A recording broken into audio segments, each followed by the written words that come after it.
Bonjour tout le monde. Capsule vidéo. Donc aujourd'hui, on va parler des vaisseaux sanguins. Alors dans cette première capsule au sujet des vaisseaux, on va s'attarder plus à l'anatomie des vaisseaux sanguins, leurs différentes fonctions. C'est donc une capsule pas trop difficile, c'est assez descriptif ou anatomique, pas de gros concepts là, à comprendre. Par contre, dans la prochaine capsule, là, on va s'attarder plus à ce qu'on appelle l'hémodynamique, qui sont les facteurs qui vont permettre, orienter ou permettre le déplacement du sang au niveau de l'organisme. Donc ça sera un sujet peut-être un peu plus complexe, mais ces deux dernières capsules vont en fait conclure le système cardiovasculaire. Donc après cette capsule-ci et la prochaine, vous allez avoir en main toute la matière nécessaire pour faire le prochain examen sur le système cardiovasculaire. Donc, première des choses, une petite introduction de base avec le système cardiovasculaire. J'ai déjà présenté ce genre de figure plusieurs fois dans les capsules. Alors, aujourd'hui, on a parlé beaucoup du cœur, du sang, parfait, mais maintenant, ce qui m'intéresse, c'est les trois types de vaisseaux sanguins. J'ai déjà mentionné dans les capsules précédentes un peu les différents capillaires, hein, donc systémiques ou pulmonaires, qui permettaient les échanges des gaz respiratoires, ou si on est au niveau des poumons, bien sûr, mais aussi des molécules, des nutriments, donc au niveau des cellules de l'organisme. Donc évidemment, c'est le lieu d'échange. C'est des vaisseaux microscopiques qu'on va étudier vraiment en détail aujourd'hui. Je vais surtout attirer votre attention sur le fait que très souvent, depuis le début du cardiovasculaire, je parle de veines, d'artères, mais c'est un peu plus compliqué que ça. Donc déjà, dans les artères, vous remarquez qu'il y a trois types d'artères. Il y a les artères élastiques, musculaires et les petites artères très minuscules qu'on appelle les artérioles, qui ont un rôle similaire, donc transporter du sang riche en oxygène vers les différents organes du corps, mais ils ont quand même des différences importantes en termes d'anatomie, puis de fonction aussi. On va distinguer ça tantôt. Puis les veines, même chose.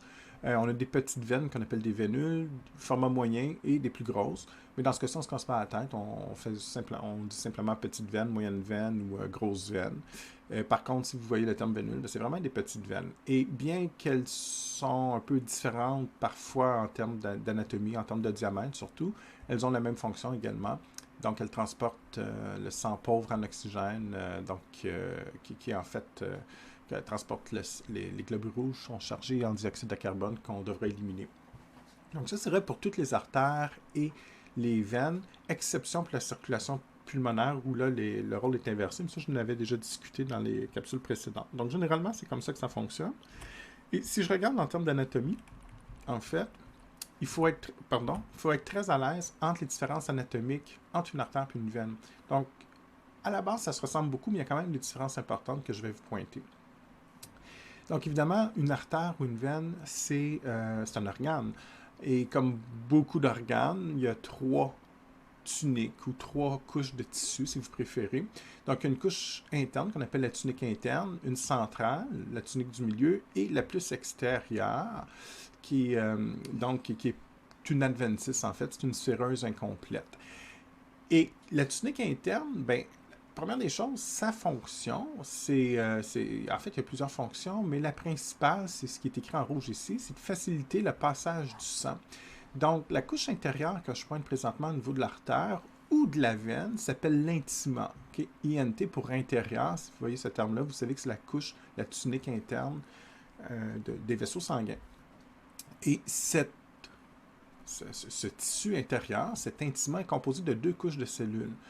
Il y a une couche endothéliale, donc des cellules endothéliales qui forment l'endothélium. C'est vraiment les cellules qu'on voit ici en rose. Donc, on reconnaît le noyau, exemple ici. Donc, ces cellules-là endothéliales qui vont faire une espèce de tapisserie interne à l'intérieur du vaisseau. Et ce qu'on voit en beige ici, avant de regagner la couche centrale, il y a une couche de cellules qu'on appelle sous-endothéliale, donc qui vient s'insérer un petit peu comme entre l'endothélium et la couche musculaire qui compose, la couche musculaire ici, pardon, au niveau de l'artère qui compose le média. Donc, c'est vraiment comme entre les deux. Mais l'intima en soi, c'est ces deux feuillets cellulaires-là, donc ce que je colore ici, qui est l'endothélium et la couche endothéliale, et l'ensemble de ces deux couches cellulaires-là forment donc un tissu qu'on appelle l'intima. Je le disais tantôt, sa première fonction, c'est de faciliter le passage du sang. Donc, les jeunes artères, exemple, ou les jeunes veines, si vous n'êtes pas trop âgé, bien, normalement, ça devrait être très, très lisse. Okay? Donc, c'est pas rugueux, c'est lisse. Il y a même des substances qui va être produit par ces cellules-là pour permettre, faciliter le passage du sang. Puis l'image qui me vient en tête, c'est vous faites, si vous jouez au hockey ou vous faites patinage artistique ou peu importe, vous allez à l'aréna patiner. Une belle glace qui vient d'être faite, là, c'est ça qu'on veut. Hein? C'est lisse, ça glisse bien. Puis quand ça commence à être rugueux et tout ça, ben, des vieilles artères ou des vieilles veines, on va voir ça. Donc, c'est plus difficile pour le sang de circuler. Puis, si la tunique interne, comme ça, l'intima est endommagé, parfois aussi, ça va faciliter on va accrocher plus facilement des caillots, des débris, et là, ça peut boucher plus facilement le vaisseau sanguin, ce qui amène des problèmes importants. Donc, généralement, la tunique interne, l'intima, elle est conçue pour faciliter comme ça le déplacement sanguin avec beaucoup d'efficacité et un minimum de résistance. Et en même temps, il y a un rôle de protection interne également. Donc, si la pression est un peu plus forte et tout, donc on protège également l'intérieur de l'organe. Quand je parle de l'intérieur de l'organe, souvent on va parler de lumière. Et souvent, j'oublie de le définir parce que pour moi, c'est comme un terme courant, mais c'est vrai que quand on y réfléchit bien, c'est un terme bizarre. La lumière, on pense à une lumière électrique qui allume une lampe, mais ça veut simplement dire l'intérieur d'un organe tubulaire comme ça. Donc ici, évidemment, l'artère ou la veine, c'est la même chose. L'intérieur n'est pas plein, hein? C'est creux, c'est vide. Donc on a vraiment la matière ici qui est organisée en 3 tuniques, mais l'intérieur, c'est comme une paille un peu pour boire. L'intérieur est vide. Et le liquide va passer à l'intérieur de la paille. Dans ce cas-ci, ça sera du sang. C'est la même chose au niveau intestinal. Un jour, vous allez étudier le système digestif. L'intestin est un peu de cette forme-là, tubulaire, hein? Que ce soit l'intestin grêle ou le côlon. Tubulaire comme ça, mais l'intérieur, c'est vide pour faire passer les aliments qui vont être digérés. Donc, on va parler de la lumière de l'intestin. Alors, quand vous voyez ce terme-là, peu importe l'organe que vous étudiez, lumière, c'est simplement le centre de l'organe comme ça, qui est généralement vide et qui sert au passage de certaines substances. Donc, dans ce cas-ci, évidemment, c'est pour le sang. Donc, on a réglé, en fait, la tunique interne. La deuxième chose que je vous demande de concevoir, en fait, j'ai parlé des points communs entre l'artère et la veine, mais il y a une différence importante au niveau de l'intima. Donc, que ce soit la veine ou l'artère, tout ce que j'ai dit à date est identique. Endothélium, couche sous-endothéliale, favorise le déplacement du sang. Mais il y a une particularité anatomique extrêmement importante au niveau de la veine, ce qu'on appelle la valvule ici, qui est encadrée. Donc, on remarque que c'est une espèce de petite structure comme ça forme comme 2 petits volets, si vous voulez, comme ça ici. Là, il y en a juste une de dessinée, mais une veine est organisée avec plusieurs valvules tout au long de la veine, et c'est une structure qui est complètement absente de l'artère. Elles sont extrêmement importantes, on verra en détail leur fonctionnement, mais imaginez-vous ça comme des petites portes qui s'ouvrent et qui se ferment. Et ça me fait penser un petit peu au fonctionnement des valves auriculo-ventriculaires au niveau de l'oreillette et du ventricule, exemple, qui va s'abaisser pour laisser passer le sang, exemple vers le haut ici, puis elle se referme pour empêcher le reflux sanguin. Comme la pression sanguine est très faible dans les veines, le sang circule difficilement. Donc, on a un système plus complexe pour déplacer le sang, que je vous expliquerai un jour. Et on a besoin de ces valvules-là pour permettre, faciliter, si vous voulez, la circulation sanguine dans les veines. Comme la pression est élevée dans les artères, on n'a pas besoin de ces structures-là. Donc, c'est une différence anatomique importante qui est liée au déplacement sanguin dans les veines, mais qu'on ne verra pas dans les artères. Le fonctionnement de ces petites valves-là, je vous les expliquerai éventuellement, mais au moins vous connaissez déjà cette différence-là pour aujourd'hui. Deuxième tunique, donc la couche du centre, le mot important, c'est myocyte puis fibre élastique. Okay? Donc ça, c'est la couche la plus épaisse généralement. Là, ça va dépendre du type d'artère, la proportion, le pourcentage, vous préférez, des cellules musculaires versus, exemple, si je fais un ratio aux cellules musculaires fibres élastiques, va varier selon le type d'artère. Les artères qui sont très élastiques, d'autres sont très musculaires, on verra pourquoi éventuellement bientôt, en fait. Mais c'est dans la deuxième couche qu'on va voir ça, la tunique du milieu. Donc, on est vraiment au centre. On remarque qu'au niveau de l'artère, elle est très épaisse et très musculaire, donc beaucoup de myocytes. Et si je compare à la veine, les myocytes sont quasi inexistants. Il peut y avoir une mini-couche, mais plus ou moins importante, ils ne pourront pas se contracter au même titre qu'une artère. Donc, quand on vous dit qu'on contrôle la vasoconstriction, la vasodilatation, c'est surtout pour les artères. Une vasoconstriction, les myocytes de la tunique du milieu, comme ça, va se contracter et favoriser une vasoconstriction exempte. Donc, si cette couche-là se contracte en même temps, le diamètre va rétrécir de façon importante. Et au contraire, on peut relâcher les cellules musculaires pour favoriser une vasodilatation. Au niveau de la veine, même si c'est une couche musculaire, ici, en fait, une couche de cellules, c'est insuffisant pour faire une vasoconstriction, une vasodilatation et ajuster la pression. Donc, même si dans certains manuels ou certains enseignants vous disent, bon, on peut faire une vasoconstriction au niveau des veines, c'est pas complètement faux, mais jamais, et ça c'est très important, jamais on pourrait ajuster la pression sanguine au niveau de la veine. Donc, si dans votre corps, vous avez une pression sanguine plus faible, c'est au niveau des artères qu'on va faire une vasoconstriction pour remonter votre pression.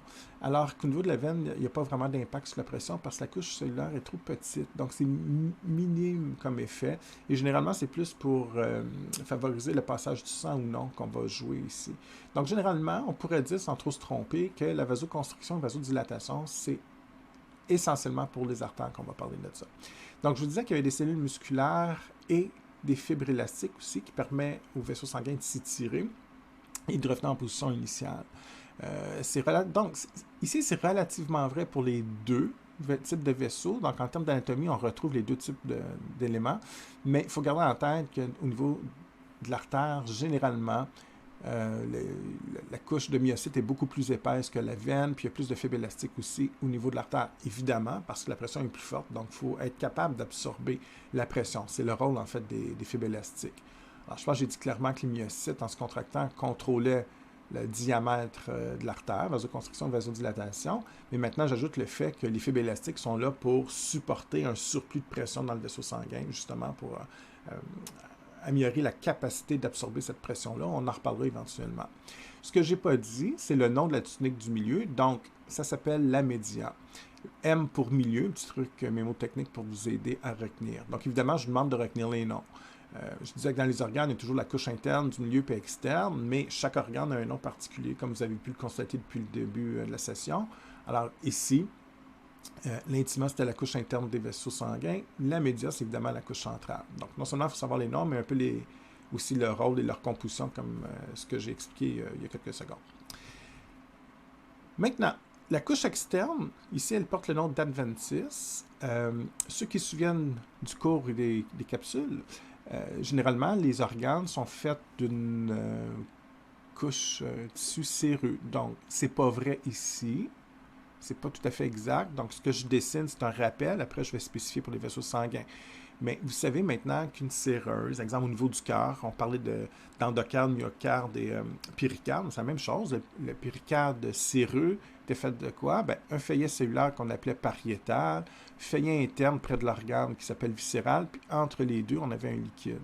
Et je vous avais dit à l'époque, ceux qui se souviennent bien, que c'est vrai pour tous les organes, le péritoine au niveau abdominal ou la mésentère au niveau de l'intestin grêle. Quel exemple j'avais utilisé? J'avais parlé aussi de la plèvre au niveau des poumons. Toujours la même organisation. Ça, c'est une vraie séreuse qui protège très bien. En fait, les tuniques externes ont toujours un rôle commun, c'est d'ancrer l'organe aux structures voisines et de protéger, bien sûr, l'organe. C'est un peu comme un papier cadeau, on enveloppe le cadeau. Imaginez-vous que ce papier cadeau protège, c'est la séreuse qui protège le cadeau, qui protège l'organe. Donc, c'est à peu près la même chose. Par contre, dans certains cas, exemple l'œsophage, c'est un bon exemple au niveau du système digestif, et les vaisseaux sanguins, ce n'est pas une séreuse complète. Donc ici, généralement, la majeure partie des organes ont une séreuse complète. Mais quand on parle d'adventice, en fait, il y a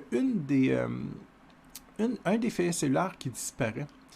Et il n'y a pas vraiment de feuillet pariétal et il n'y a pas de liquide comme ça. Il y a juste le feuillet viscéral qui est accolé sur l'organe. C'est donc une séreuse incomplète. Mais ça, c'est pas le vrai mot. Le vrai terme biologique, on appelle ça l'adventice, ce qui est écrit ici.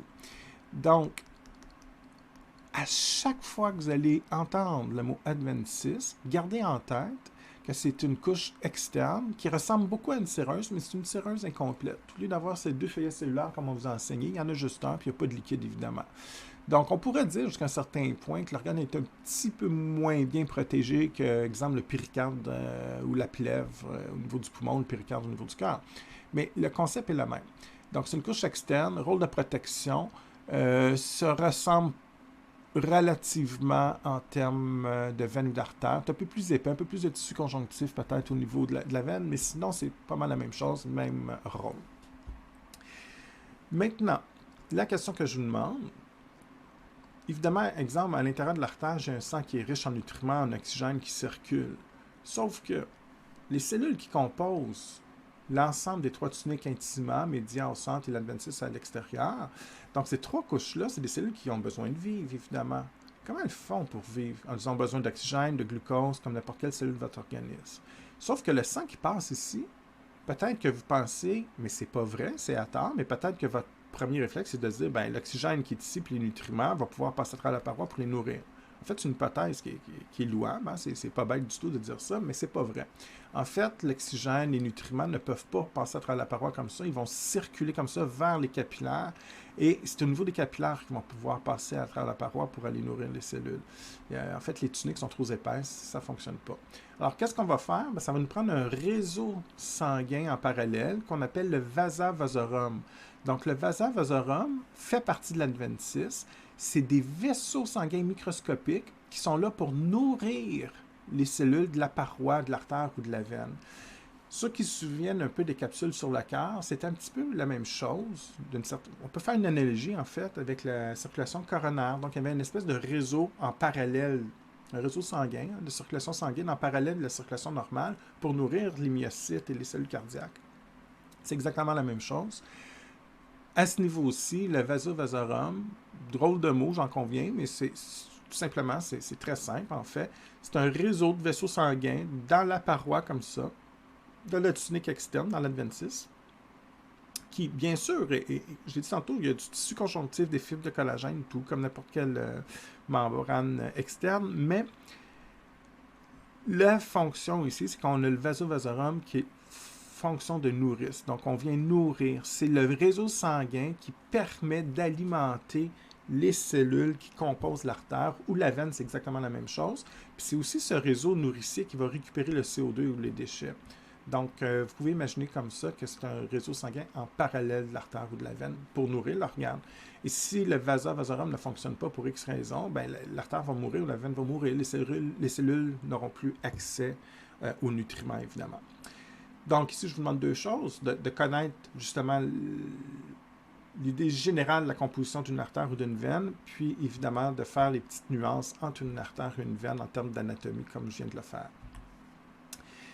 On compare ici dans votre tableau à la page 929 les différentes, en fait, les principales caractéristiques qui distinguent une artère d'une veine. Il faut les connaître, il faut être très à l'aise avec ça. Probablement, il y en a plusieurs que c'est déjà le cas, mais si ce n'est pas le cas, vous devez finir par être à l'aise. Donc, première des choses, ça, je vais vous montrer une image de microscopie tantôt. Souvent, vous pensez que l'artère, dans l'imagerie populaire, l'artère est plus grosse. L'artère rénale va être grosse, puis la veine plus petite et tout ça. Mais en fait, quand on regarde la lumière, puis je vous expliquerai pourquoi à la prochaine diapo, le diamètre de l'artère est plus petit. Donc, si je dessine comme ça, ici, c'est l'artère, puis l'autre, c'est la veine. Je vais vous expliquer pourquoi. Je vais vous montrer une vraie image bientôt.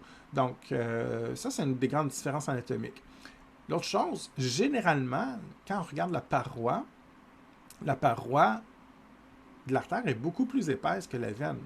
Et ça, c'est relié, l'anatomie est toujours reliée à la physiologie. Pourquoi? Bien, parce qu'il y a plus de pression. Si j'ai plus de pression, bien, je dois être capable de la contenir. C'est normal qu'on ait une paroi plus solide, plus épaisse que la veine. Donc, souvent, les gens pensent ici que c'est beaucoup de par cœur. Pas tant, finalement, si on réfléchit. Si vous savez qu'il y a plus de pression dans une artère, bien, tout le point de vue anatomique de l'artère est comme je dirais, est conçu pour justement absorber cette pression-là. Ça explique aussi que non seulement la tunique la plus épaisse, qui est la média, va avoir généralement plus de fibres musculaires, mais aussi plus de fibres élastiques, okay, pour pouvoir absorber cette pression-là. Donc, dans la veine, on en a moins. Plus de cellules musculaires, comme j'ai dit à la diapo précédente, pour justement permettre de faire une vasoconstriction, une vasodilatation. Et comme il y a beaucoup de fibres élastiques et musculaires, généralement, l'artère se tient bien. Elle est plus dure. On fait une dissection, puis je vous montre une artère, je ne sais pas moi, une artère rénale, puis une veine rénale. Vous allez voir déjà au toucher avec vos gants, une qui se tient bien, tandis que la veine va avoir tendance à s'aplatir parce que c'est un tissu qui est mou, il y a moins de fibres élastiques, c'est plus du conjonctif. Donc ça, c'est les grosses différences anatomiques qu'il faut garder en tête. Les valvules, j'en ai parlé, seulement dans les veines. Les chiffres de la pression, je pas à savoir, mais on comprend que dans l'artère, généralement, la pression est beaucoup plus forte que dans les veines. Donc ça va. Puis, bon, la direction de la circulation sanguine, vous l'avez déjà fait. Alors, évidemment, on part du cœur, puis on s'en va dans l'ensemble de l'organisme pour nourrir. Ça, c'est le rôle de la plupart des artères. Puis les veines, bien, retour veineux qu'on parlait, hein, on ramène le sang vers le cœur. Donc, on prend le CO2 déchets des organes et on retourne ça vers le cœur. Entre autres, le CO2 pour l'éliminer. Évidemment, le cœur va envoyer le CO2 au poumon, puis on l'élimine pendant l'expiration. Donc, généralement, c'est le sang riche en oxygène ici, dernière case, et CO2 dans les veines, exception évidemment pour les artères pulmonaires, donc la circulation pulmonaire, les veines pulmonaires qui est exceptionnelle, mais ça, je l'avais déjà expliqué quand on faisait les capsules sur le cœur. Donc, si vous êtes à l'aise avec ces principales caractéristiques, c'est parfait pour l'examen. Donc, en fait, c'est assez simple. Ici, il n'y a pas grand-chose à comprendre. Pour compléter ce que je viens de vous dire, ici, on a donc c'est de l'histologie, c'est une image de microscopie, et il y a 2 vaisseaux sanguins que je vous montre. Donc ici, je ne me souviens pas de l'organe, c'est peut-être le rein, je ne me souviens pas, c'est pas très important, mais évidemment, chaque organe, que ce soit le foie, le rein, peu importe, l'estomac, il y a toujours une artère principale. Par exemple, l'artère hépatique, c'est l'artère qui est branchée sur le foie, l'artère rénale, l'artère pour le rein, et tu as la veine rénale ou la veine hépatique. Donc, il y a toujours comme une entrée principale puis une sortie principale. Puis l'artère, exemple rénale, va ensuite se subdiviser en petites artérioles. Puis la veine rénale va en petites vénules puis des petites branches. Donc, c'est comme 2 gros troncs qui vont faire différents vaisseaux sanguins par la suite, mais il y a toujours une entrée majeure sur l'organe puis une sortie majeure. Et si je compare ces 2 points d'entrée, ces 2 vaisseaux majeurs, exemple, que ce soit l'estomac, le foie, peu importe l'organe, on va dire l'estomac, lequel représente l'artère de l'estomac puis la veine de l'estomac. Donc, souvent, comme je disais à la dernière diapo, vous pensez que l'artère est l'image de droite et c'est faux parce que elle est plus grosse et tout, mais c'est faux. La veine est à droite et l'artère est à gauche. Quand je parlais de la lumière, c'est ici ce que je pointe présentement, et c'est à l'intérieur de la lumière que le sang va circuler. Donc, le sang riche en oxygène ici et le sang pauvre en oxygène ici. Comment je fais pour distinguer l'artère de la veine? Bien, c'est exactement le tableau de la diapo précédente, sauf qu'ici, c'est dans la vraie vie. Donc, on remarque déjà ici la couche musculaire, la média, qui est beaucoup plus épaisse en proportion d'ici. Là, c'est difficile un peu à regarder à l'écran, mais les couches musculaires, on ne les voit pas. C'est plus des cellules associées avec des fibres, associées au tissu conjonctif, avec des fibres de collagène, exemple, des choses comme ça. Et le fait qu'il y a plus de fibres élastiques et de cellules musculaires, l'artère se maintient. C'est pour ça qu'elle a un diamètre plus petit. C'est comme si elle se contracte perpétuellement. Elle pourrait, dans la vraie vie, elle pourrait faire une vasoconstriction puis fermer la lumière encore plus. Le diamètre pourrait être restreint. Mais même dans sa position relâchée, les fibres élastiques et les cellules musculaires épaisses ici vont permettre, donc comme c'est une couche épaisse, permet justement de maintenir une lumière plus petite, un diamètre plus petit, puis la paroi se maintient. Alors que la veine va avoir tendance à s'écraser sur elle-même, sauf si elle est remplie de sang, mais si elle est vide, elle s'écrase. Parce qu'ici, j'ai pas de couche musculaire ou très peu de fibres élastiques. C'est généralement du tissu conjonctif. Donc, elle est molle. La veine, elle est plus molle, elle s'écrase sur elle-même, ce qui fait qu'on va avoir une plus grande ouverture. C'est comme ça qu'on va arriver à les distinguer d'un point de vue visuel. Et souvent, quand on est en classe, on fait de la microscopie ensemble, des dissections, vous mélangez les deux. Mais si vous vous souvenez de ce truc-là, ça devient très simple à distinguer. Donc maintenant, ce que je vais faire avec vous pour le reste de la capsule, je vais m'attarder aux différents types d'artères et leurs fonctions respectives, différents types de veines, différents types de capillaires, donc pour là, il a été de façon générale, mais dans le fond, on peut distinguer un peu leurs fonctions selon le type d'artère qu'on a, exemple. En fait, il y a 3 catégories d'artères dans votre corps. Il y a ce qu'on appelle les artères élastiques, musculaires et artérielles. Je vous demande de connaître 2 choses. Entre les différentes artères, je veux que vous connaissiez leurs différences anatomiques. Et aussi, vous allez voir que l'anatomie est liée à la fonction. Donc, évidemment, les différences anatomiques, en quoi ça va les distinguer en termes de fonction aussi. On vous donne quelques exemples. Je ne vous demande pas de tous les apprendre par cœur, mais ça vous donne une idée un petit peu. Donc, je vous demande quand même de relire, exemple, de prendre un ou deux de ces vaisseaux-là, puis de comprendre la différence un petit peu, puis de la visualiser. Exemple. Quand vous voyez le mot artère élastique, la première chose que je veux que vous reteniez, c'est les plus grosses artères de votre corps. Okay? Donc, les exemples qui sont ici, c'est les plus grosses artères qui composent votre corps. Les autres vont être plus petites. Et on a très bien choisi le nom. Élastique, ça vous dit déjà qu'il y a beaucoup de fibres élastiques dans ces artères-là. Okay? Et ça, il y a une raison pour ça. Si c'est des grosses artères, elles sont remplies de sang, la pression est très forte. Et c'est pour ça qu'il y a des fibres élastiques. Et en fait, quand on pense à l'aorte, qui est branchée sur le ventricule gauche, évidemment, quand le cœur se contracte, plus qu'on est proche du cœur, plus que la pression va être forte. C'est difficile un petit peu à expliquer comme ça par capsule, mais si vous avez beaucoup d'imagination, vous allez peut-être me suivre avec mon exemple, sinon ben, vous l'oubliez, c'est pas grave. Mais imaginez-vous que vous lancez une balle de baseball et vous la lancez le plus fort possible. Évidemment, la balle va quitter votre main, puis plus qu'elle franchit une distance importante, plus qu'elle va affaiblir, puis évidemment, à un moment donné, elle va tomber. La gravité terrestre va l'attirer, puis parce que vous allez, à un moment donné, la force va être trop faible, puis elle va tomber. Quelqu'un de très fort va faire une meilleure distance, quelqu'un de plus faible va faire une moins grande distance. Donc, la force va varier comme ça. Mais si vous mesurez la force de la balle, pour peu importe votre force unique, évidemment, plus que la balle est proche de votre main, plus qu'elle va arriver vite. Là. Si je lance une balle, puis vous êtes à 2 mètres de moi, elle va rentrer avec beaucoup de force. Vous êtes à 40 km, vous ne la verrez même pas. Elle va être trop faible. Et c'est exactement ça. La balle, en fait, c'est la circulation sanguine. Puis ma main qui lance, ça symbolise, dans mon exemple, la pression artérielle. Donc, plus que tu es proche du cœur, en fait, le cœur, c'est comme si c'est lui qui lance la balle. Mais là, évidemment, il ne lance pas une balle, il va lancer le sang, on va dire. Donc, il pousse sur le sang. Donc, plus tu es proche de la main, plus la balle est forte. Mais plus tu es proche du cœur, plus que la pression sanguine est forte. Et plus qu'on va s'éloigner du cœur, plus qu'on franchit une grande distance, moins que la circulation va être forte. On va affaiblir la résistance. On verra ça dans la prochaine capsule.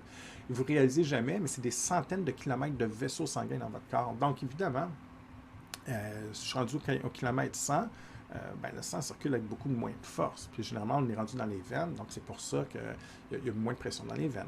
Alors, tout ça pour vous faire comprendre que les grosses artères élastiques, c'est celles qui sont proches du cœur ou qui ont un gros calibre, qui sont grosses. Et c'est pour ça qu'il y a plus de pression sanguine.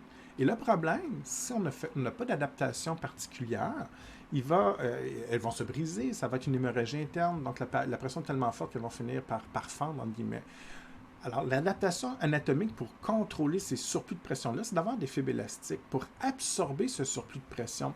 Ici, on va faire attention parce que quand on parle de fibres élastiques, on dit que c'est une capacité à s'étirer. Pour moi, ce n'est pas tout à fait exact. Généralement, en biologie, la capacité à s'étirer vient du fait en fait, c'est une capacité d'extensibilité. Donc, effectivement, les capacités élastiques, dans un premier temps, c'est une capacité de s'étirer, mais le terme élastique inclut le fait d'être capable de revenir en position initiale. C'est comme l'exemple que je donne tout le temps, tu tires sur un vrai élastique, oui, il s'étire, mais quand tu lâches, il revient en position initiale. C'est la capacité des fibres élastiques de faire ça. Donc, les artères ici, exemple l'aorte, quand le ventricule gauche expulse le sang, il y a beaucoup de pression, elle va s'étirer. Si je le dessine pour symboliser, j'ai l'artère ici, elle va s'étirer pour permettre le passage du sang ici, avec beaucoup de pression. Mais s'il n'était pas élastique, elle resterait déformée l'artère comme ça, ce qui serait problématique. En fait, comme elle a des fibres élastiques, elle va reprendre sa position normale après le passage du sang, après la contraction ventriculaire. Alors, c'est ça qu'il faut garder en tête. Les artères élastiques ont la capacité non seulement de s'étirer, mais j'ajouterai ici dans vos notes de cours, et de revenir en position normale. Ça, c'est très important de le comprendre. Maintenant, c'est vrai pour l'aorte, les artères pulmonaires, les 2 carotides au niveau de la gorge, extrêmement importantes, parce que ces 2 artères-là, c'est les 2 seuls points d'entrée pour amener le sang riche en oxygène vers votre cerveau. Donc, c'est 3 grosses artères élastiques qui ont beaucoup de pression généralement et contrairement aux autres artères, elles ont moins de fibres musculaires mais plus de fibres élastiques. Si je passe aux artères de format moyen, donc elles sont moins grosses que les premières, mais ne sont pas trop petites non plus. Donc, on dit que c'est des artères intermédiaires ou de taille moyenne. On les appelle artères musculaires. Donc, format moyen, et encore une fois, le nom réfère beaucoup à leur composition anatomique. Donc, contrairement à tantôt, ils ont beaucoup moins de fibres élastiques. C'est pas qu'ils n'en ont pas, mais ils en ont moins. Par contre, ils ont beaucoup de fibres musculaires. Alors, ce que je n'ai pas dit tantôt avec les grosses artères élastiques, il y a des fibres musculaires aussi, mais pas beaucoup. On n'est pas capable généralement de faire une vasoconstriction. La horte, des fois j'entends ça, la horte, elle peut faire une vasoconstriction, c'est impossible. De toute façon, on ne veut pas, ça serait extrêmement dangereux. On veut la garder le plus ouverte possible. Donc, généralement, les artères élastiques ne sont pas capables de faire de la vasoconstriction et tout, ou contrôler la pression sanguine par vasoconstriction. On ne fera jamais ça dans les grosses artères. C'est plutôt la fonction des artères musculaires.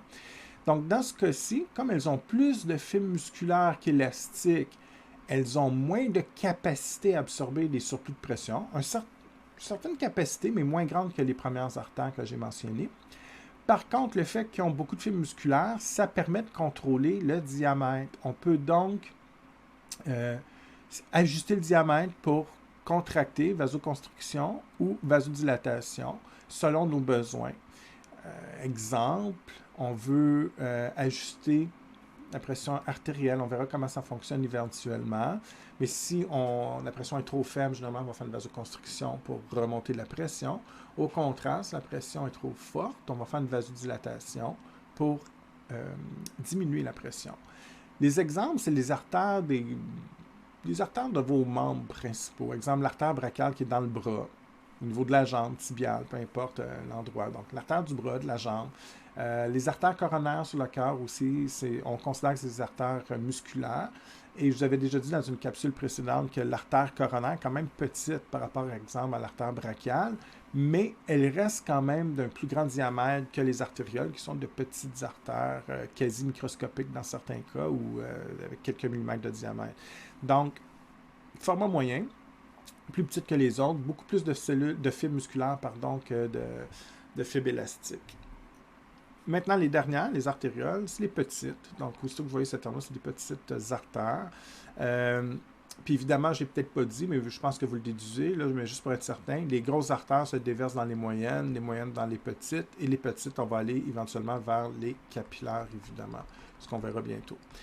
Maintenant, les petites artérioles reçoivent, bon, je viens d'en parler, le sang des artères musculaires, mais surtout, il y a quelques couches de myocytes, de fibres musculaires, mais pas aussi épais. La média est beaucoup moins épaisse que les artères musculaires. On peut contracter et dilater aussi, mais généralement, ce n'est pas pour la même fonction. C'est pour ajuster le débit. Donc, on peut aussi contrôler la pression artérielle, mais quand je parle de débit, on va en reparler éventuellement aussi de ça. Mettons, j'ai l'organe ici. En ajustant les artérioles, tous les petites artérioles à l'intérieur de l'organe, comme ça, si je les ferme, il y a moins de sang qui alimente l'organe.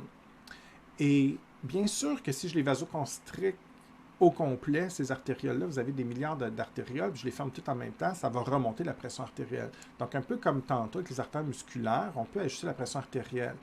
Mais, contrairement aux artères musculaires, que leur principal rôle, c'est d'ajuster la pression, ici, on va vraiment plutôt... on peut jouer avec la pression, mais on va surtout vouloir, quand on veut contrôler l'alimentation de l'organe, donc ajuster ce qu'on appelle le débit. Beaucoup de sang qui rentre dans l'organe, mais là, on n'a plus besoin, moins. Mais là, on va justement travailler avec les artérioles. Et il faut comprendre, ça va peut-être vous surprendre, je vais le dire à plusieurs reprises, mais vous pensez que vous avez suffisamment de sang, votre 4-6 litres de sang, là, on a du sang pour tous les organes 24 heures sur 24 et c'est faux. On manque de sang. La circulation sanguine est intermittente. Une façon très imagée de voir, OK, l'organe A, j'envoie du sang à A, puis là, je l'alimente. Oups, j'en manque à l'organe C, j'arrête d'alimenter A, je m'en vais à C. Puis on va toujours réajuster la circulation sanguine selon vos besoins. Et ça peut sembler surprenant, mais il faut quand même garder ça en tête. Et selon ce que vous vivez ou ce que vous faites comme activité, on va réajuster également. Faites un sport. Donc, entre le fait de digérer votre dîner, puis de faire bouger les muscles, parce que vous êtes en situation d'urgence ou dans un sport ou peu importe, on va stopper la digestion. C'est le système nerveux autonome qui s'occupe de ça, pardon. Donc, on va ralentir la circulation sanguine aux organes digestifs qui n'est pas essentielle pour l'instant et on va rediriger cette circulation vers les muscles qui ont besoin d'un apport accru en oxygène, en nutriments pour pouvoir se contracter parce que vous faites ça. Si vous mangez au restaurant, c'est peut-être pas hyper important d'avoir un afflux sanguin dans les muscles de la cuisse, OK? Dans les quadriceps, par exemple. Donc, on va ralentir la circulation au niveau des quadriceps, puis on va la focusser sur les organes digestifs comme l'estomac. Donc, c'est un peu ça l'idée, c'est qu'on ne peut pas avoir du sang partout en même temps. Et selon ce que vous vivez, ou selon l'organe qui manque de sang ou qui en a trop, on va ajuster le débit. Ça veut dire qu'on fait en sorte qu'il y ait plus de sang qui circule dans l'organe ou moins. Et c'est tout ça pour vous dire que c'est les artérioles qu'on va contracter ou dilater justement pour ajuster cette espèce de débit sanguin local, si vous voulez. Donc voilà pour les 3 types d'artères qu'il faut être capable de distinguer. Maintenant, je passe aux vaisseaux microscopiques, les capillaires, donc qui sont des lieux d'échange. Quand je vous dis que c'est des vaisseaux sanguins minuscules, je vais aller plus loin que ça, c'est microscopique. La paroi, généralement, est faite d'une couche de cellules endothéliales. Donc, l'épaisseur comment je vous dirais bien, le diamètre de la cellule, membrane, cytoplasme, noyau, c'est l'épaisseur à peu près là, du vaisseau sanguin avec la lumière, puis une petite membrane, mais c'est très, très mince. Et c'est tellement mince que c'est une seule couche de cellules. C'est pour ça qu'on ne les voit pas à l'œil. Ça prend un microscope pour les voir. Et évidemment, c'est pas pour rien que c'est mince. Ça facilite les échanges par diffusion, hein, les mécanismes de transport actif-passif que vous avez étudiés en Bio 1. Mais l'idée ici, si c'était une artère ou même une artériole, mais une artère musculaire ou une artériole, peu importe, les 3 tuniques sont trop épaisses. Ça ne favorise pas le déplacement de l'oxygène ou des nutriments. Donc, ça ne fonctionne juste pas. On ne pourrait pas alimenter les organes. Alors, c'est pour ça qu'ici, on a un vaisseau très mince et très fragile, évidemment, parce qu'ils sont microscopiques. L'idée, c'est une chose, une fonction, faire des échanges avec l'ensemble des cellules de vos tissus, de vos organes. L'autre élément intéressant, ça va de soi. Probablement, vous savez ça, mais il y a des gens qui ne le réalisent jamais. Fait que je vais quand même prendre 2 secondes pour vous expliquer le dernier point ici. On dit que ça relie les artérioles aux vénules, donc les petites artères aux petites veines. Vous devez visualiser l'élément suivant. En fait, on a 2 circulations sanguines complètement indépendantes l'une de l'autre. La circulation artérielle, exemple, je pars du cœur qui est en haut ici, puis je vais alimenter les organes dans le corps. Et je remonte vers le cœur, exemple, au niveau des veines. Sang riche en oxygène, l'autre, il n'y en a pas, c'est du CO2. Parfait. Ça, c'est la circulation sanguine, mais il n'y a pas de connexion entre les deux. Je n'ai pas une veine qui vient se brancher ses artères ou vice-versa. Okay? Donc, c'est 2 circulations en parallèle, mais qui n'ont pas de point de contact. Donc, on pourrait dire jusqu'à maintenant que c'est une circulation indépendante l'une de l'autre. Le seul point de contact, c'est les capillaires qui vont permettre comme ça une union entre les 2 types de circulation. Et c'est au niveau des capillaires, je disais qu'on fait les échanges, donc ici. Mais l'autre fonction qui n'est pas claire ici et qui est implicite dans le dernier point, c'est de comprendre que le sang riche en oxygène, quand il arrive dans les artérioles, se transforme en capillaire. On fait des échanges comme ça ici. Les cellules utilisent l'oxygène et les nutriments, mais en même temps vont renvoyer des déchets dans les mêmes capillaires et du CO2 aussi. Donc, un mélange dans les capillaires, on pourrait dire ça comme ça, même je vous suggère de le rajouter dans vos notes de cours, mais il y a un mélange de sang oxygéné et de sang pauvre en oxygène. Maintenant, quand je prends l'artère, c'est juste du sang riche en oxygène. Quand je prends la veine ou la veinule, c'est du sang juste qui n'a pas d'oxygène, qui a du CO2. Donc, il y a 2 choses ici. C'est un lieu d'échange dans les capillaires et il y a un mélange de sang veineux et artériel, ce qui me permet, en fait, au début, le sang est riche en oxygène, disparaît dans les cellules et on rajoute du CO2. Donc, quand on ressort de l'autre côté, puis je m'en vais dans les veines, c'est pour ça qu'il n'y a plus d'oxygène. C'est du sang qui contient seulement du dioxyde de carbone. Donc, c'est un peu le concept des capillaires. Mais encore une fois, il y a plusieurs sortes de capillaires. Donc, il y a 3 types de capillaires avec des fonctions un petit peu différentes. Les capillaires que vous connaissez depuis le secondaire ou même la session dernière, c'est les capillaires continus. Donc, évidemment, c'est ceux qu'on retrouve en grande majeure partie dans votre corps, dans votre organisme. On voit sa constitution. Là, je vous disais que c'était une couche de cellules endothéliales. On reconnaît le noyau, cytoplasme et tout ça. Il y a une petite membrane basale minuscule pour maintenir tout ça ensemble. Mais on voit que c'est très, très mince et on est dans l'ordre du microscopique. Et d'ailleurs, regardez le globule rouge ici, c'est assez représentatif, là, c'est à l'échelle quasiment. Donc, le diamètre de globule rouge fait pratiquement le diamètre complet du capillaire, pardon. Donc, dans ce cas-ci, pas large, là. Okay? Puis l'oxygène qui est transporté comme ça, ou les éléments microscopiques comme le glucose qui sont mélangés au plasma, partie liquide. On peut imaginer qu'il y a comme du plasma ici qui fait flotter les globules rouges. Bien, on accote quasiment là, dans les parois, donc c'est très très mince et ça facilite justement les échanges avec le milieu extérieur pour l'oxygène ou le CO2. C'est vrai pour les 3 capillaires, mais ils ont des petites différences anatomiques. Donc évidemment, les capillaires continus, c'est les plus nombreux, c'est vraiment, ça permet les échanges des petites molécules. Donc évidemment, la plupart des nutriments vont passer entre la cellule ou à travers la cellule par du transport passif-actif. Donc, on a des transporteurs et tout ça. Mais il faut quand même franchir la cellule et la membrane basale. Donc, ça dépend beaucoup de la taille des molécules. Puis, on est dans l'ordre des ions. Là, hein? Donc, glucose, l'eau, Na+, Cl-, c'est à peu près ce qu'on va permettre. C'est tout ce qu'on peut permettre comme passage. Tout ce qui est plus gros ne passe pas. Et c'est pour ça que je vais avoir des modifications dans certains organes pour permettre le passage de molécules ou d'éléments plus gros. Donc ça, c'est les capillaires en continu, mais regardez la différence avec les fenêtrés. Les capillaires fenêtrés, c'est ceux qui ont des petits trous, ils ont des pores. Hein? Les trous, on appelle ça des pores. Donc c'est à peu près la même chose, sauf qu'il y a des petites ouvertures, ce qui est un peu comme une passoire à spaghetti en fait. Donc évidemment, j'ai des ouvertures, vous passez, je ne sais pas, vous mettez une soupe aux légumes dans votre passoire, les petites molécules comme l'eau passent dans les trous, les petits légumes vont s'aufiler, mais les morceaux plus gros restent coincés. C'est exactement ça. Donc, les gros morceaux vont rester coincés à l'intérieur, mais ça permet le passage de molécules un peu plus grandes que les capillaires continus. Et là, on va parler de molécules moyennes, donc d'autres types de molécules, des protéines un peu plus grosses, des choses comme ça. Mais généralement, ce que je veux que vous reteniez, c'est surtout les capillaires qu'on va retrouver au niveau des reins et de l'intestin grêle. Plexus choroïde, là, pour ceux qui se souviennent, c'était les éléments qui produisaient du liquide cérébrospinal dans le système nerveux, plus particulièrement dans les ventricules du cerveau. Puis c'est correct, c'est du bio 1, mais c'est ceux-là que je veux que vous vous souveniez.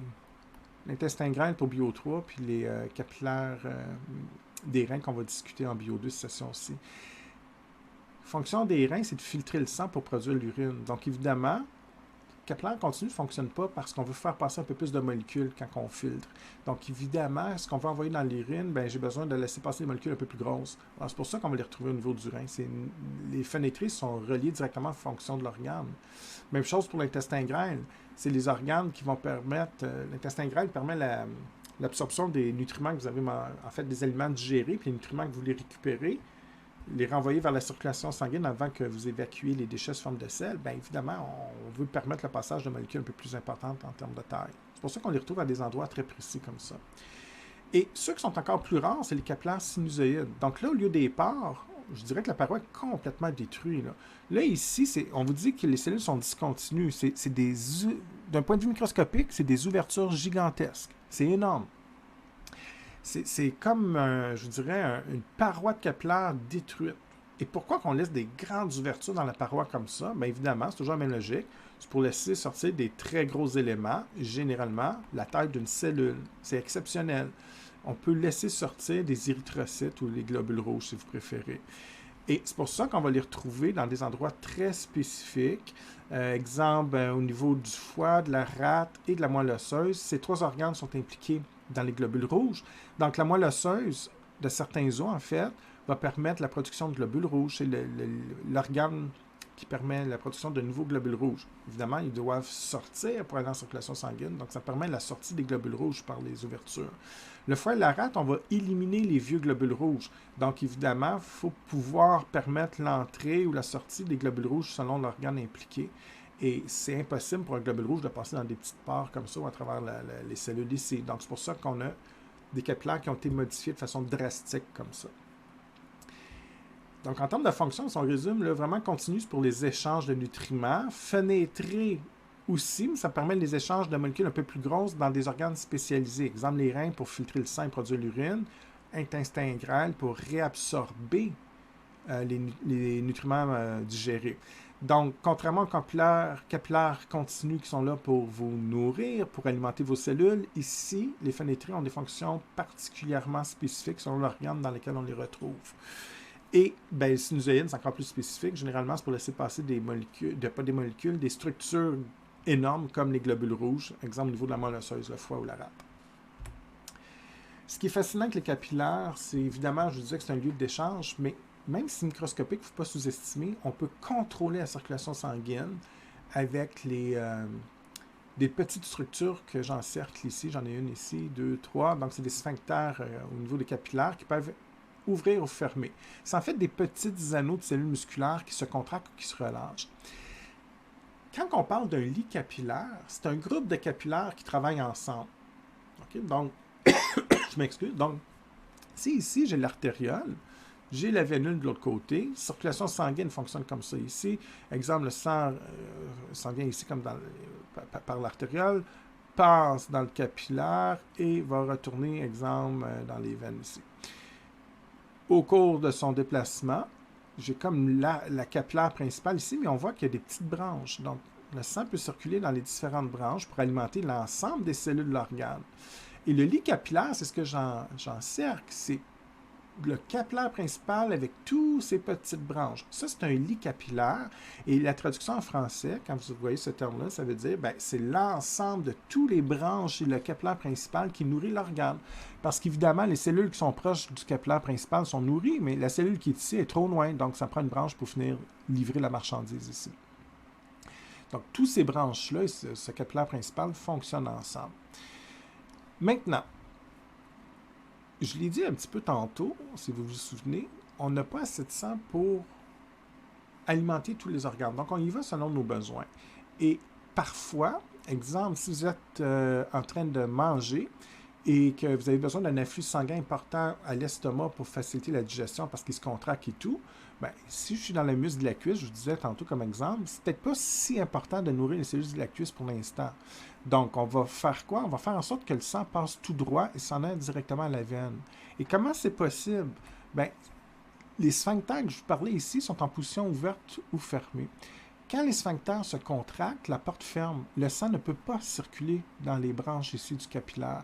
Donc, la circulation sanguine se fait tout droit. Littéralement, il n'y a pas d'échange avec les cellules ici. Et donc, comme le sang artériel passe directement à la veine,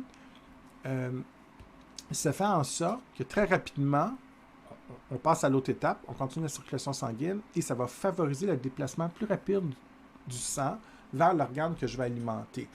Puis si vous faites un sport, c'est l'inverse. Vous avez besoin un examen, exemple. Le sport, vous avez besoin d'une circulation sanguine accrue au niveau des muscles. Sinon, vous faites un examen, vous travaillez beaucoup des neurones, donc un apport accru au cerveau. Donc là, on va peut-être fermer, si ça c'est le lit capillaire qui alimente l'estomac, on ferme et on s'en va directement en circulation sanguine pour aller le plus vite possible au cerveau ou aux muscles. Au contraire, vous êtes relax, vous mangez ou peu importe, dans ce cas-ci, on va limiter la circulation sanguine aux muscles, on s'en va vers les organes digestifs. Donc, on contrôle la circulation sanguine au niveau du capillaire comme ça. Si j'ai besoin d'alimenter cet organe-là, on rouvre les portes, on dilate, on relâche, si vous voulez, les sphincters, et là, le sang va se remettre à circuler dans les différentes branches pour alimenter. Et aussi, évidemment, même si vous n'utilisez pas l'organe, on ne reste pas en position fermée comme ça pendant 24 heures, les cellules vont mourir. Parfois, on va juste réouvrir les sphincters comme ça, les relâcher, parce que là, ça fait un bout de temps qu'ils n'ont pas eu d'oxygène, ces cellules-là, puis on ne veut pas qu'ils meurent. Donc, on vient les réalimenter pendant quelques temps, ensuite on repart. Donc, tout ça est contrôlé justement par les sphincters et du fait qu'on alimente ou non l'organe. Maintenant, pour terminer les différences anatomiques et physiologiques entre les différents vaisseaux, on va parler des veines. Ça va être un peu plus rapide, en fait, parce que les veines ont à peu près le même rôle. Contrairement aux artères capillaires, les différentes veines font exactement la même chose. Elles sont grosses, moyennes ou petites. Donc, les vénules, c'est des petites veines, évidemment. Fait une seule chose, on ramène le sang vers le cœur. Donc, c'est le retour veineux, le sang qui est pauvre en oxygène, évidemment. C'est surtout du tissu conjonctif, on en a déjà parlé.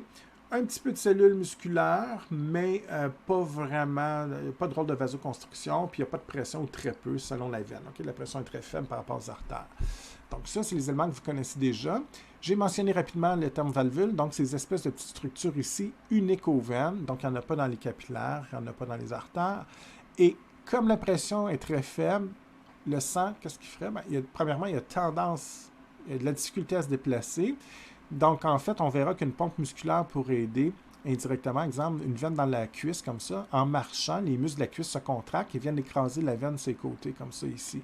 En faisant une pression musculaire sur la veine, c'est un peu comme si vous pressez un tube de dentifrice. Le tube de dentifrice, c'est la veine. Le dentifrice, c'est le sang. J'écrase ici par le muscle. Évidemment, si j'écrase comme ça pousse et le sang va monter vers le haut. Sauf que comme il n'y a pas de pression, le sang va retomber sur lui-même et il a tendance à faire un reflux. Qu'est-ce qui va arriver? Bien, le sang va retomber à son endroit initial. Et surtout, si vous êtes debout, par gravité, ça favorise encore plus cette chute de sang. Donc, qu'est-ce qui va arriver? Bien, là, on a des petites portes, des valvules. Fait que, tout simplement, lorsque vous comprimez la veine avec les muscles de votre cuisse, de vos bras, à chaque fois que vous bougez, en fait, vous comprimez la veine, le sang va monter comme ça. Fait que ça fait une pression sur la valvule qui va s'aplatir. C'est comme si ce serait en position ouverte. Le sang passe de l'autre côté. Et par reflux sanguin, qu'est-ce qui va se passer? Bien là, on va vouloir revenir. Mais en revenant sur ses pas comme ça, elle referme la valvule comme ça, elle se ferme la porte au nez. Et là, elle reste fermée, ce qui empêche en fait le sang de redescendre. Et là, le sang est emprisonné comme ça dans cette petite section.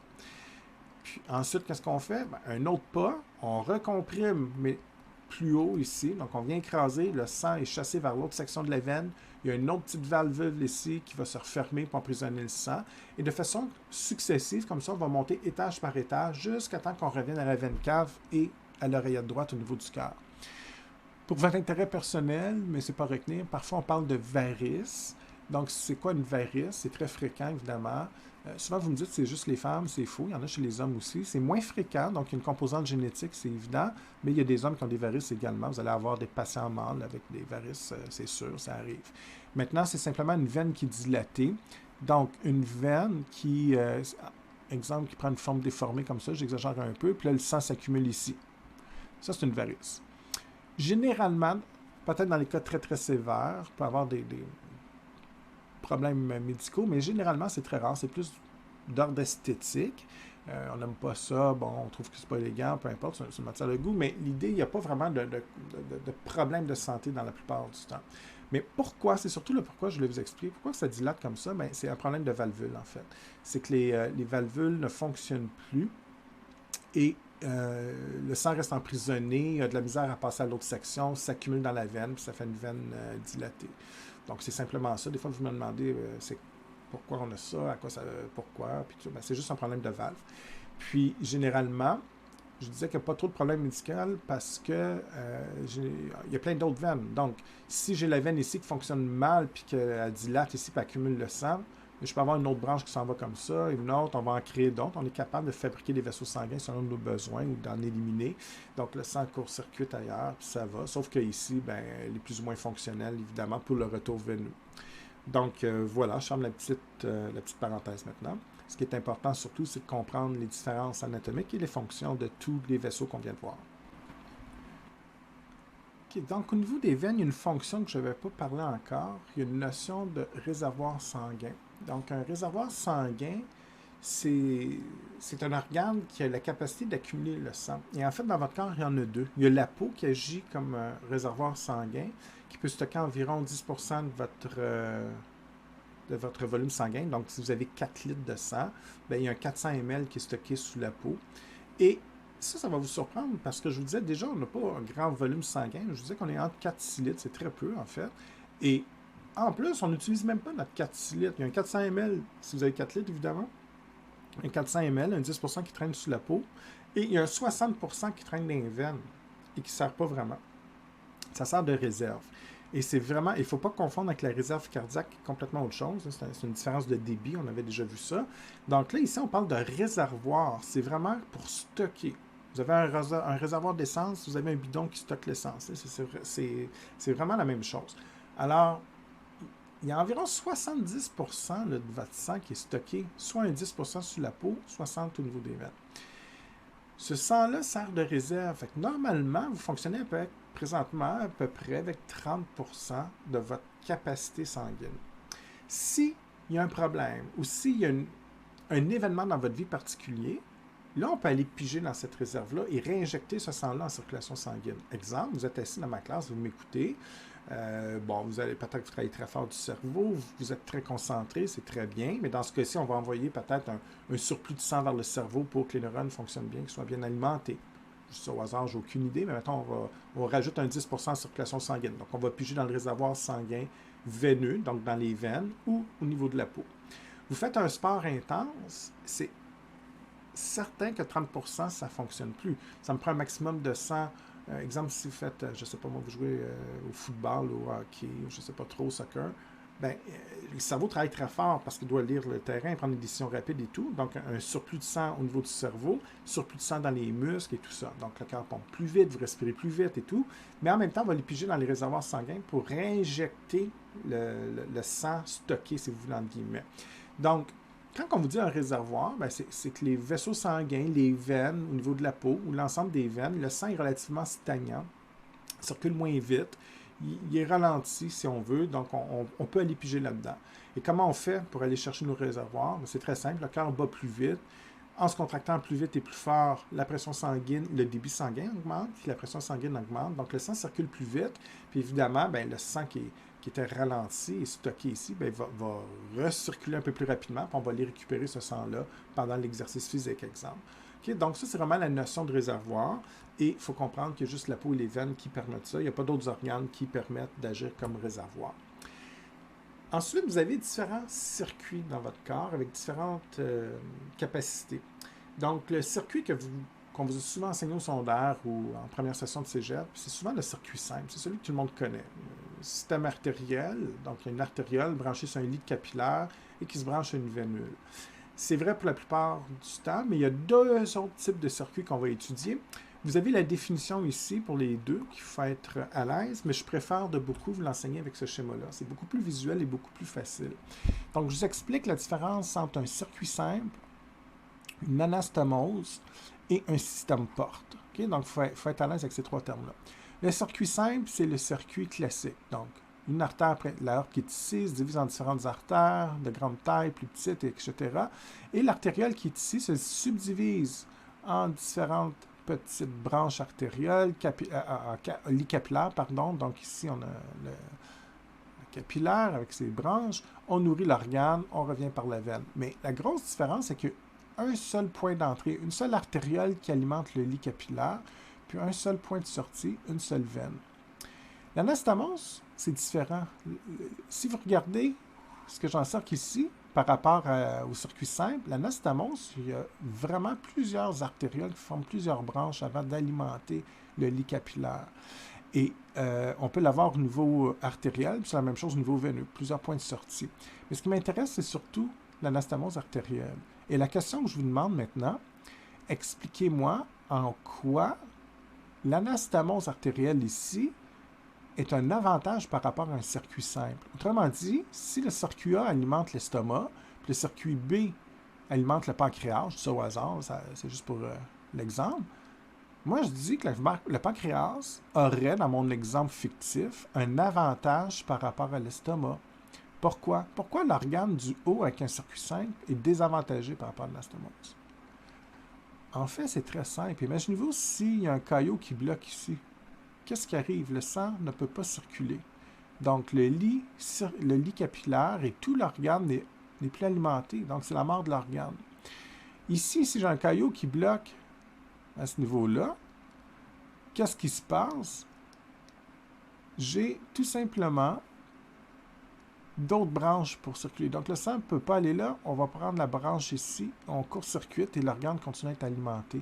Donc, j'ai plusieurs voies alternatives qui permettent d'alimenter l'organe. Il faudrait vraiment que le caillot se retrouve, exemple, ici, ou que toutes les branches soient bouchées, ce qui est beaucoup moins probable, évidemment.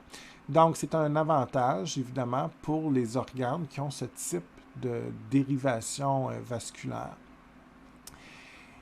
Le système porte, c'est un petit peu différent. C'est plus rare. Vous allez en voir essentiellement quand vous allez étudier le système digestif au niveau du foie. Il y a un système porte. Vous l'avez déjà étudié au niveau, ceux qui se souviennent, c'est pas important pour mon examen prochain, mais la session dernière, on vous a parlé de l'hypothalamus qui contrôle deux parties de l'hypophyse, l'adéno et la neurohypophyse, mais la partie adéno-hypophyse est reliée par un réseau vasculaire. Et ceux qui se souviennent, ceux qui étaient dans ma classe, en fait, vous vous souvenez peut-être que je vous disais, l'hypothalamus et l'adéno-hypophyse, ils ont comme un réseau personnalisé de vaisseaux sanguins. Les hormones de l'hypothalamus ne retournent pas dans la grande circulation. Ils vont directement par un réseau qu'on appelait un système porte, donc des vaisseaux sanguins qui unissaient localement l'hypothalamus à l'adénohypophyse. C'est ça un système porte. Et quand vous allez étudier le foie dans le système digestif et vous allez entendre parler de la veine porte, c'est la même chose. C'est tout simplement que, contrairement au circuit simple où j'ai un seul lit capillaire dans un organe et on ressort, là j'ai deux lits capillaires de connectés. Je rentre comme ça dans le premier lit capillaire et quand je sors par la veine, au lieu d'aller en système veineux, on parle de veine porte ici, d'un système porte, parce que c'est le point d'entrée. La veine, en fait, est un point d'entrée sur un deuxième lit capillaire d'un deuxième organe. Et ensuite, on retourne. Et généralement, c'est associé à un système porte avec un organe qui a des fonctions spéciales ou particulières. Donc, je ne parlerai pas du foie, ce n'est pas le but du cours de Bio 2, puis la plupart d'entre vous, vous ne connaissez pas le foie encore, mais je vais y aller à quelque chose que vous avez déjà étudié. Donc, l'hypothalamus, de la dernière session, ce serait mon lit capillaire numéro 1, fait des hormones comme ça qui circulent, sort par la veine, et là, on vous disait à l'époque que ça stimule l'adénohypophyse, ben, ça serait le lit capillaire numéro 2. Donc, le deuxième lit est un deuxième organe, ça me permettait de stimuler beaucoup plus rapidement l'adénohypophyse après avoir sécrété des hormones au niveau de l'hypothalamus. Donc, c'était l'avantage d'avoir un système porte. Voilà, donc c'est tout simplement ça, le système porte. Donc, si vous connaissez la définition, les avantages entre les trois différents circuits, bien, c'est tout ce que je vous demande, en fait, pour cette partie de la matière.